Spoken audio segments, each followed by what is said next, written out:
हरे कृष्णा सभी को। आशा करती हूँ आप सभी बहुत अच्छे होंगे। पुरुषोत्तम मास महात्म्य का आज हमारा 12वां अध्याय। राजा ने कहा, हे मुनि श्रेष्ठ, पुरुषोत्तम मास में दीपदान का क्या फल है, सो आप कृपया करके मुझसे कहिए। वाल्मीकि ऋषि बड़े हर्ष से कहने लगे, भाग्यनगर में चित्रबाहु नाम का राजा राज्य करता था। वह सत्य प्रतिज्ञा वाला, बुद्धिमान, शूरवीर, क्षमाशील, सब धर्मों को जानने वाला, शील रूप दया से युक्त, पूजनीय भगवान का भक्त था। एक दिन दूर से आए हुए अगस्त्य मुनि को देखकर दंडवत नमस्कार कर, विधि से पूजन करके, भक्ति से आसन बिछाकर ऋषि के आगे बैठकर विनय से नम्रता के साथ बोला, आज मेरा जन्म सफल हुआ।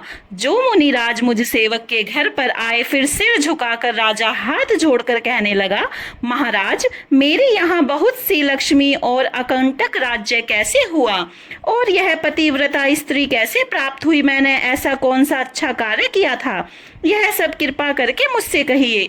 अगस्त्य ऋषि राजा से कहने लगे, हे राजन, मैं तेरे पूर्व जन्म का चरित्र कहता हूँ। सुंदर चमत्कारपुरी में मणिग्रीव नाम से तू हुआ था।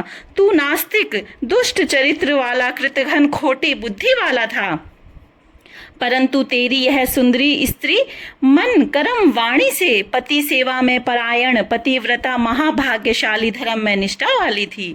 तू पाप कर्म करने वाला, जाति वाले और भाई बंधुओं से त्यागा हुआ था। क्रोधी राजा ने तेरा सब धन छीन लिया, फिर जो कुछ बचा हुआ वह जाति के लोगों ने छीन लिया। सब धन के चले जाने पर तुझको बड़ा कलेश हुआ। धन के नाश होने पर, अत्यंत उद्विग्न मन हो जाने पर भी इस पतिव्रता स्त्री ने तेरा त्याग नहीं किया। हे राजन, इस प्रकार उस वन में तू रहता था। एक दिन मणिग्रीव धनुष उठाकर मृग के मांस के लिए बहुत से सिंह मृगों से भरे हुए वन को गया।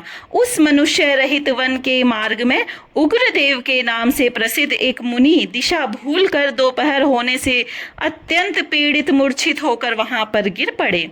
तब उस मार्ग के भूले हुए दुखित ब्राह्मण को देखकर तेरे मन में दया उत्पन्न हो गई और तू उसको उठाकर अपने आश्रम में ले आया।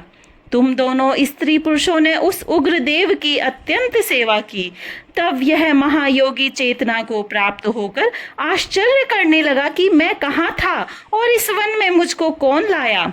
उग्रदेव बोला, मैं तुमको नहीं जानता हूँ कि तुम कौन हो, सो बताओ, क्योंकि बुद्धिमान ब्राह्मण को बिना जाने हुए नहीं रहना चाहिए।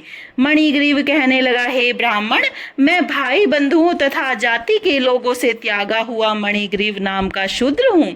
उग्रदेव ने शूद्र के वचनों को सुनकर अत्यंत प्रसन्नता से फलाहार कर जल पिया। तब मणिग्रीव ने, हे मुनि श्रेष्ठ, मनुष्य रहित बिना जल के दुष्ट सिंह व्याघ्रादिक जंतुओं ने परिपूरित इस महावन में आपको कहाँ जाना है?